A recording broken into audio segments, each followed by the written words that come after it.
We remain steadfast in our commitment in delivering local news that matters. Stories that inspire. Enriching the lives of Filipinos in the Philippines and across the globe. This is your GMA Regional TV. Buong puso para sa Pilipino.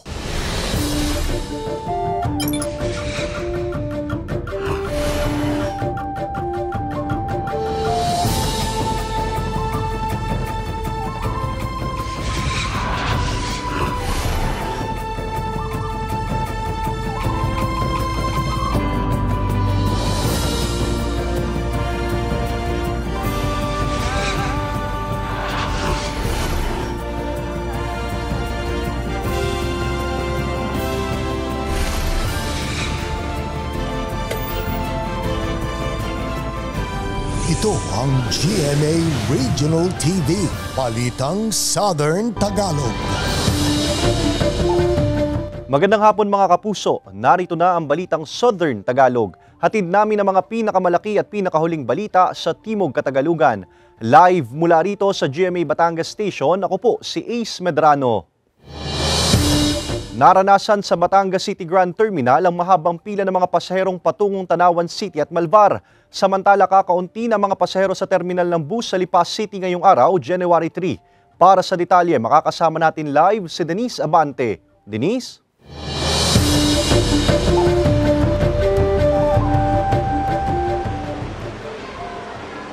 Sa mga oras na ito, paunti-unti na lamang ang mga pasaherong dumarating dito sa Batangas City Grand Terminal. Wala na rin ang mahabang pila ng mga pasaherong naranasan kaninang umaga.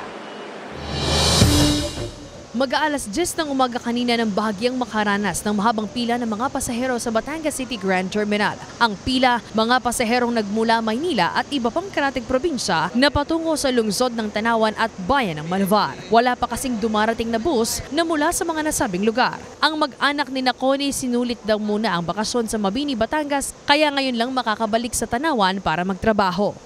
Para ho mahaba rin ng bakasyon, gawa ng isang anak namin nasa Mabini. Okay naman po. Saglit lang po ang biyahe. Gawa ng madalang naman ng pasahero. Nainip din ho. Gawa ng may kasamang bata. Ayon sa pamunuan ng terminal, sapat naman ang bilang ng mga bumabiyahing bus. Nagkakaroon lang daw ng problema kapag hindi agad nakakabalik sa terminal ang mga bus dahil sa epekto ng mabigat na daloy ng trapiko sa iba't ibang lugar. Talaga nauubos sa ating mga bus dahil sobrang dami talaga ng bumubugso ng mga pasahero. Yung suportahan kasi sa port, marami din kailangang kondonin. Marami din pasahero. Then dito sa Lipa, meron ding nabiyahe. So, kumbaga, hinahati-hati nila ang biyahe ng bus. Napakalaki po ng mga naging epekto ng traffic talaga. Kumbaga, dito marami na pasahero. Ang mga bus natin nahaharangan doon sa traffic. Tiis-tiis na lang daw muna ang pasaherong si Mang Reden na nagmula pa sa Aklan. Kahapon pa sana niya balak bumalik pa Malvar, Batangas, kaso napa-extend daw ang kanyang bakasyon dahil minsan lang makasama ang pamilya sa Aklan, kaya ngayon lang makakabalik sa trabaho. Pinabalik na ako noong 29, nandun ako sa pamilya ko. Nakiusap ako sa boss namin na doon na muna ako mag-New Year kasama pamilya. Pumayag naman po. Kaya pumilit na akong tumawid kahapon. Maghahantay talaga, walang magagawa. Para makarating lang, tiyaga na lang. Halos isang oras din nang dumating ang mga bus na magsasakay sa mga pasahero patungo sa Tanawan City at Malvar. Samantala, walang mga pila ng pasahero ang mga bus na patungong Metro Manila kanina. Kaya payo ng pamunuan ng bus terminal sa mga babiyahe pa lamang na pasahero. Agahan nila yung pagdating dito dahil sa umaga naman po, marami tayo nakapila dyang bus. Sa pagdating lang po ng tanghali, talagang nauubusan tayo dahil abot-abot ang pag-alis. Samantala sa bus terminal sa Lipa City, pailan-ilan na lamang ang mga pasaherong pa-Maynila at pabalik sa kani-kanilang mga probinsya ngayong araw. Kabaliktaran ito ng sitwasyon kahapon kung saan naranasan ang mahabang pila. Marami na rin ang mga nakastandby na bus sakaling hindi kaagad makabalik ang mga bus na naghatid ng mga pasahero pa-Maynila. Sabi ng pamunuan ng terminal, umabot na sa mahigit 30,000 passengers ang dumating at umalis dito sa bus terminal simula pa lamang noong January 1 hanggang kanina. Pero inaasahan pa rin daw nila ang dagsa ng mga pasahero hanggang sa Biyernes. Ace? Maraming salamat, Denise Abante. Tuloy-tuloy ang pagdating ng mga pasahero sa Calapan Port at Batangas Port. Naitala rin ng pamunuan ng Calapan Port sa Oriental Mindoro ang nasa 11,000 outbound passengers. Narito ang report ni Paul Hernandez. Jam-packed ang passenger terminal building ng Calapan Port ng mga biyahero pa Batangas. Marami babalik sa Metro Manila at mga karatig lalawigan sa Calabarzon matapos ang long holiday break. Sa tala ng PPA Mindoro, humigit kumulang 11,000 ang outbound passengers. Ayon sa PPA, kulang ang bumibiyaheng barko. Nagkamaroon naman kami ng meeting, so ni-encourage nga namin yung mga shipping lines na magdagdag ng vessel trip nila ng barko. At total naman, meron namang relaxation order ang Marina. Eksena rin ng mga pauwi sa probinsya ang dadatnan sa Batangas Port. Pero ang pila sa ticketing booth halos normal na lang. Maluwag din sa departure area. Sa bus terminal, sambot agad ng mga bus ang mga pasahero sakay ng Roro galing Calapan. Kapon pa 10 a.m. Tapos? Kapila. Sobrang dami hanggang labas ng Calapan Port. Sobrang tagal kasi walang masyadong barko. Marami pong pasahero sa ngayon. Madaling araw na kami umalis, pero marami pa rin pasahero. Kahapon, pumalo sa halos 6,000 pasahero ang naisakay nila. Inaasahang dadagsa pa ang pasahero ngayong araw. Basta puno na yung mga bus natin, alis agad. Wala nang oras na binibilang na minuto dito na magtambay yung bus. Alis na agad. Sinigurong hindi mababakante ng bibiyahing bus ang terminal para magserbisyo sa mga pasahero. Kasama si Buhay Adante Jr., Paul Hernandez. Balitang Southern Tagalog. 11 panibagong kaso ng fireworks-related injuries ang naitala ng DOH Calabarzon ngayong araw, January 3. Dahil dito umabot na sa 4 na po ang naitalang biktima ng paputok sa buong rehiyon simula noong December 21, 2023 hanggang January 3, 2024. Samantala, 441 naman ang bilang ng mga naitalang biktima ng paputok sa buong bansa. Isa ang kaso ng firecracker ingestion o pagkalunok ng watusi at isang kaso ng pagkamatay dahil sa stray bullet o tinamaan ng ligaw na bala. Generally peaceful ang pagsalubong sa Pasko at Bagong Taon sa Calabarzon ayon sa pulisya. Narito ang report ni Denise Abante.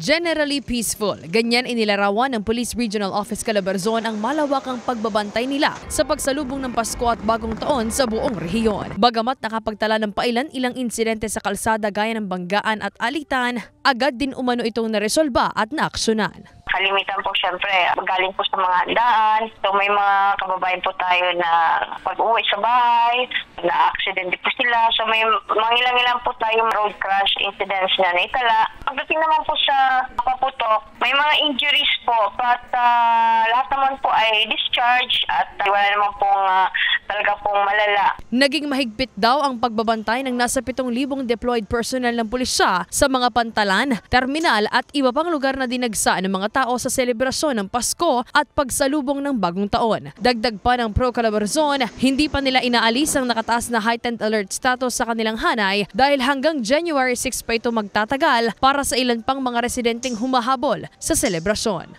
Mahigit na 7,000 and then of course meron din tayong 1,000 mahigit ang ating reserve force na dineploy din natin sa mga piling police stations na alam natin na dadagsain ng mga kababayan natin. Nagdagdag tayo ng ating personnel na naka-assign sa admin duty. Ito yung time na consider natin at yung holiday season natin. Ipinapayo ng pulisya sa publiko na huwag magmaneho kapag nakainom at huwag nang magpaputok upang maiwasan ang mga hindi inaasahang insidente. Kasama si J. Arman Hares, Denise Abante. Balitang Southern Tagalog. Natagpuan ng iba't ibang pampasabog at mga bala ng baril sa bundok na bahagi ng Balayan, Batangas. Ang mga ito posibleng gamit ng mga rebeldeng grupo ayon sa pulisya. Nagbabalik sa report si Denise Abante.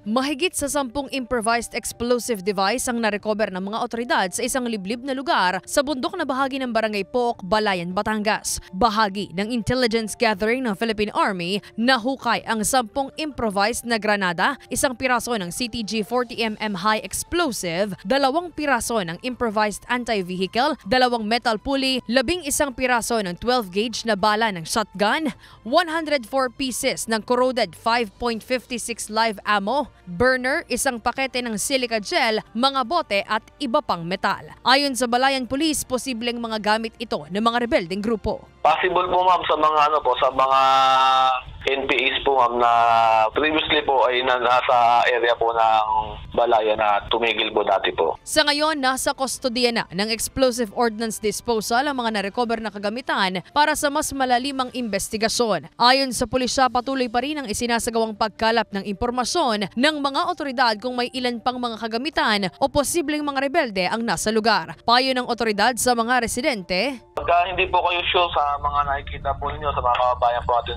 sa Balayan, tingin nyo po hindi po kayo sure mga metal parts, mga round objects o kahit ano pa man ho, i-report nyo po sa kapulisan para maipacheck po natin kasi mali nga pong yun po IED po na yung binaon at delikado pa rin po yun, may possibility pa rin pong sumabog. Bagamat malayo ang nasabing lugar sa pinangyarihan ng engkwentro noong nakaraang buwan, mahigpit pa rin ang pagbabantay ng mga otoridad sa bayan. Denise Abante, Balitang Southern Tagalog. Mga kapuso, bukas araw ng Huwebes, January 4, mawawala ng supply ng kuryente ang ilang barangay sa lungsod ng Tanawan, Batangas. Magsisimula ito alas 9 ng umaga hanggang alas 4 ng hapon, bunsod ng row clearing at conversion ng mga linya.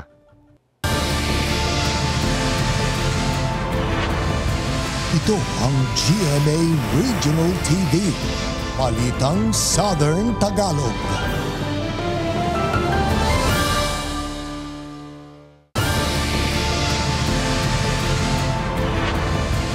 Ito ang GMA Regional TV, Balitang Southern Tagalog. Patay ang isang katao habang 20 iba pa ang sugatan ng mahulog ang sinasakyang jeep sa isang malaking hukay sa San Francisco, Quezon. Ang detalye sa report ni Paul Hernandez. Dumalo lang sa pasyam at pauwi na sana ang magkakaanak na lula ng jeep na ito nang biglang mahulog sa isang malaking hukay sa gilid ng kalsada sa barangay Butanggiad sa San Francisco, Quezon. Hapon itong Martes, 26 sasakay nito kabilang ang driver ang naiulat na nasugatan at nabalian sa insidente. Isang senior citizen namang sakay rin ito ang nasawi. Pero mga concussions lang naman yung iba tapos siyempre mga nabalian doon. Sa loob, nadaganan din siguro itong 18 years old natin. Base sa investigasyon, binabagtas ng jeep ang pataas na bahagi ng kalsada nang mangyari ang insidente. Tuyo naman daw ang kalsada ng sandaling yon. Nawalan ng preno actually dun sa paahon. Tapos sinubukan namang isib ng driver kaso nahulog dito sa buhos sa gilid. Agad ding dinala sa paggamutan ng mga sugatang pasahero. Sinisikap pang makuhanan ng pahayag ang GMA Regional TV Balitang Southern Tagalog ang mga sakay ng jeep. Nagpapatuloy ang investigasyon ng pulisya.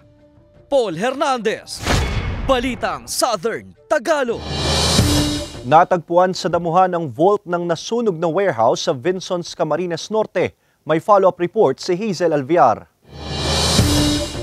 Nagsasagawa na ng magkahiwalay na investigasyon ng BFP at PNP hinggil sa pagkasunog ng isang warehouse sa barangay Santo Domingo, Vinsons, Camarines Norte nitong madaling araw ng Sabado. Ito ay matapos madiskubre ang isang vault na natatakpan ng damo 30 metro ang layo sa likod ng warehouse. Base sa beripikasyon ng kahera ng kumpanya, ito raw ang vault nila na naglalaman ng nasa milyong pisong kita noong araw bago mangyari ang sunog. Kinuhanan ng fingerprints ng soko ang vault maging ang mga empleyado ng kumpanya. Nakitaan din umano ito ng bakas sa sinubukang buksan pero walang bakas ng sunog. Ayon sa gwardyang nakaduty noong araw na mangyari ang sunog, nasa harap daw siya ng warehouse at hindi raw alam ng gwardya noon na nasa labas ang vault. Ka-alarm po, sinilip ko po sa may harap, sa may mismong gate. Sinilip ko, tumutunog yung fire alarm.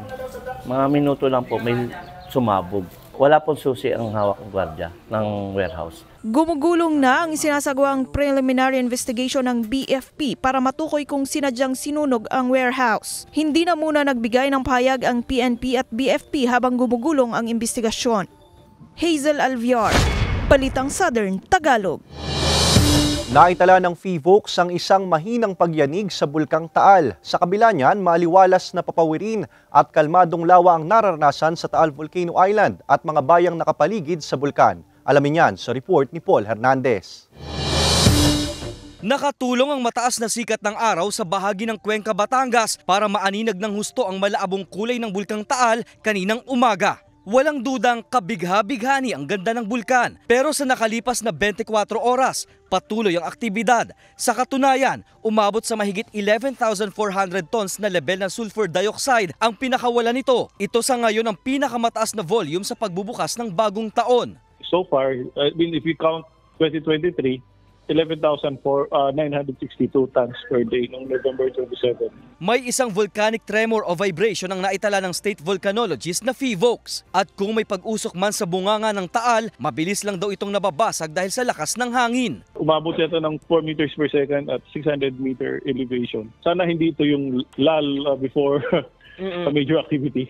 Nagbago man daw ang taon, hindi raw dapat baguhin ng publiko ang pag-iingat at pagiging alisto sa lahat ng oras, lalo't nakataas pa rin sa alert level 1 ang bulkang Taal. Kasama si Buhay Adante Jr., Paul Hernandez. Balitang Southern Tagalog. Mga kapuso, normal lang na maranasan ang post-holiday blues ayon sa eksperto. Ang mga pwedeng gawin para malagpasan ito, alamin sa report ni Paul Hernandez. Matapos ang mahaba-habang holiday break, #back to regular programming na ang marami. Kailangan tanggapin ang katotohanang balik trabaho na ulit. Pero si Aldin, nag-extend pa raw ng bakasyon kahit isang araw. Aminadong bitin sa family bonding. Pabalik na siya sa Makati para kumayod ngayong araw. Kulang kulang ang isang linggo, ilang araw lang naman. Pero masaya at nagkasama-sama kaming pamilya, mga anak ko, nabuo kami dyan. Ayon sa isang psychometrician, normal lang daw kung maramdamang hindi pa kondisyon ng katawan sa pagbabalik trabaho. Ang tawag dyan, post-holiday blues. Pero nagkakameron na ng time na parang yung sadness o minsan yung iba na-anxious na talaga na bumalik din sa usual routine natin. This is a common feeling. Ilan sa mga bagay na dapat gawin para malagpasan ang post-holiday blues ang pagkakaroon ng sapat na tulog, makipagkwentuhan sa mga kaibigan at katrabaho, makatutulong din daw ang pag-eehersisyo, balanced diet at pagsiset ng goals. Payo pa ng eksperto, hindi dapat biglain ang sarili sa pagtatrabaho. Kung sa tingin mo ay hindi pa ako ganong 100% work mode on this first day, maglagay ka ng buffer. Lumilipas din naman daw agad ang ganitong pakiramdam. Pero kung napapansin sa sarili na tumatagal na ng araw o linggo ang post-holiday blues na umaabot pa sa puntong naaapektuhan na ang pagiging produktibo sa trabaho, huwag daw mag-aatubiling humingi ng tulong sa mga mental health expert o professionals para sa tamang gabay at payo. Kasama si Buhay Adante Jr., Paul Hernandez. Balitang Southern Tagalog. Pinusuan ng netizens ang cute photo ni Love Die Repeat star Jeneline Mercado at Baby Dylan. Samantala si Carla Bellanam masayang makatrabaho si Bea Alonzo sa Widow's War. Narito ang report ni Hazel Alviar. Bumuhos ang heart reactions sa cute photo na ito ni Love Die Repeat star Jeneline Mercado kasama si Baby Dylan habang namamasyal sa Japan. Napahanga ang mga netizens sa OOTD at sexy look si Jeneline habang binabantayan ang kanyang anak. Sa Japan, ginugol nila Jeneline at Dennis Trillo kasama ang kanilang mga anak ang kanilang holiday vacation. Ipinasilip naman ni Carla Abellana ang video ng upcoming series na Widow's War. Makakasama niya rito si Bea Alonzo at Gabby Garcia. Saad pa niya sa kanyang caption, nananatili siyang kapuso at sa wakas ay makakatrabaho na niya si Bea. Samantala kasabay ng pagligtas ni Elias kay Neneng ay malalaman na niya ang mga nasa likod ng pagpatay sa kanyang pamilya. Ano kaya ang susunod niyang hakbang? Magsisimula na ang mas matinding laban sa Black Rider pagkatapos ng 24 oras. Hazel Alviar, Balitang Southern Tagalog. Ito ang GMA Regional TV, Balitang Southern Tagalog.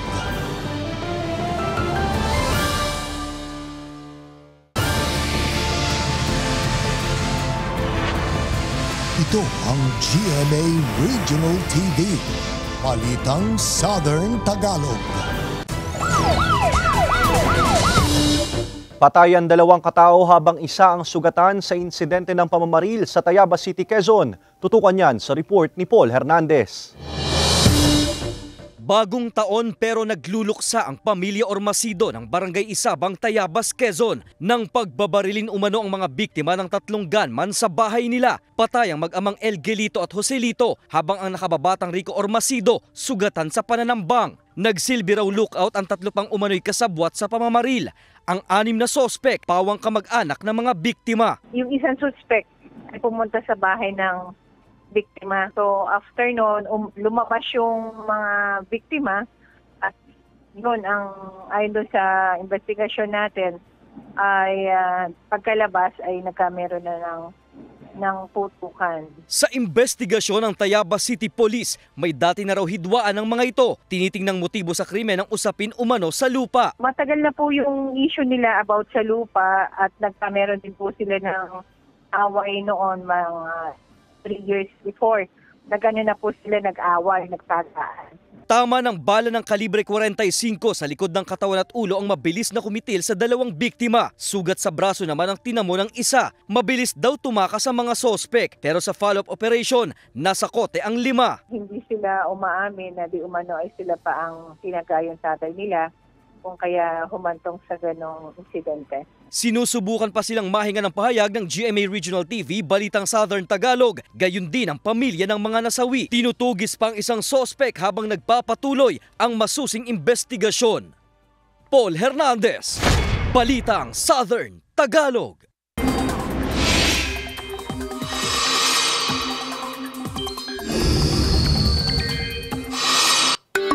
Mga kapuso, mababa ang tsansa pero hindi inaalis ang posibilidad na may mabuo o pumasok na bagyo sa Philippine Area of Responsibility ngayong buwan. Narito naman ang magiging pangalan ng mga bagyo sa PAR ngayong taon. Nauulit kada 4 na taon ang pangalan ng bagyo. Pero ngayong 2024, ang ilan sa listahan ay bagong pangalan na ipinalit sa mga bagyong nagdulot ng matinding epekto at pinsala sa bansa noong 2020. Sa ngayon walang namamataang bagyo pero posible ang ulan sa ilang bahagi ng bansa dahil sa amihan, easterlies at localized thunderstorms. Base sa datos ng Metro Weather, may tsansa ng ulan sa ilang bahagi ng Laguna, Rizal at Mindoro provinces. Posible rin ang ulan sa iba pang bahagi ng bansa. Mga kapuso, paalala pong muli, bukas araw ng Huwebes, January 4, mawawalan ng supply ng kuryente ang ilang barangay sa lungsod ng Tanawan, Batangas. Magsisimula ito alas 9 ng umaga hanggang alas 4 ng hapon. Bunsod ng row clearing at conversion ng mga linya. Niregaluhan ng libreng binyag ang 17 individual sa Labo, Camarines Norte. Tunghayan yan sa report ni Hazel Alviar. 10 bata at 7 nasa hustong gulang na ang nabigyan ng libreng binyag ng Camarines Norte 1st Mobile Force Company ng Camarines Norte Police Provincial Office sa malayong barangay ng Makugon sa bayan ng Labo. Maraming residente raw sa barangay ang hindi pa nabinyagan sa simbahang Katolika. Dahil dito nakipagtulungan sa barangay ang pulisya sa tulong ng lokal na pamahalaan ng Labo at Pastoral Council ng PNP para mailapit sa Parokya de San Diego de Alcala at maisagawa ang mass baptism. Ito pong programang ito na ginawa namin is nag-conduct po kami ng need assessment survey sa mga residente po ng barangay Makugon at nalaman po namin na marami pong mga bata na hindi pa nabibinyagan. Ayon sa Kora Paroko ng parokya, malaking bagay ang inisyatibong ito ng PNP dahil nagkakaisa ang simbahan at pamahalaan para makapagbigay ng maayos na gabay sa mga residente. Tamang-tama na ang program ay maipaabot din. Lalo na yung iba dito na hindi naman namin rin siguro sisimbahan talaga. Ayon sa SK chairperson sa barangay, kahirapan at pagiging geographically isolated ng kanilang lugar ang dahilan ng ilan kung bakit hindi nakapagpaminyag ang mga ito. Sobrang laking tulong po nun sa kanila, lalo na po ngayon sa mga trabaho po. Hinahanap po kasi ang mga ganitong requirements. Labis naman ang kasiyahan ng residenteng si Judy dahil 2 apo niya ang nabinyagan na. Sinagot na rin ng pulisya ang handa ng mga nagpabinyag kaya naman sulit ang naturang programa. Ako po nagpapasalamat po sa inyo sa naging Kristiyano po yung apo ko. Maraming salamat po. Hazel Alviar, Balitang Southern Tagalog. Hirap pumasok sa paaralan matapos ang mahabang bakasyon ang 4 out of 10 na mag-aaral ayon sa DepEd Batangas City. Ang detalye sa report ni Denise Abante. Matapos ang ilang linggong bakasyon dahil sa holiday break, back to school na ang mga mag-aaral sa Batangas City East Elementary School. Kapansin-pansin daw ang bilang ng mga estudyanteng pumasok dahil sa mahabang bakasyon. Ayon sa pamunuan ng paaralan, nasa 4 mula sa 10 mag-aaral ang nakararanas ng separation anxiety o SEPANCS sa kanilang mga magulang at tahanan kapag papasok na sa paaralan. Parang mga 3 to 5% ng mga estudyante natin ay nahihirapan pa kasi kukunti pa yung pumasok. Siguro sila natutuwa pang matulog ng medyo matagal-tagal. Ang iba daw ay nasa bakasyon pa, nasa Bicol, Mindoro. So hindi natin masisisi sila At saka ang iba siyempre may mga ubo, may mga sakit. Pero worry no more daw, sabi ni Teacher Melba, dahil ang kanyang nakakaaliw na paraan ng pagtuturo, mas maeenganyong pumasok ang mga mag-aaral.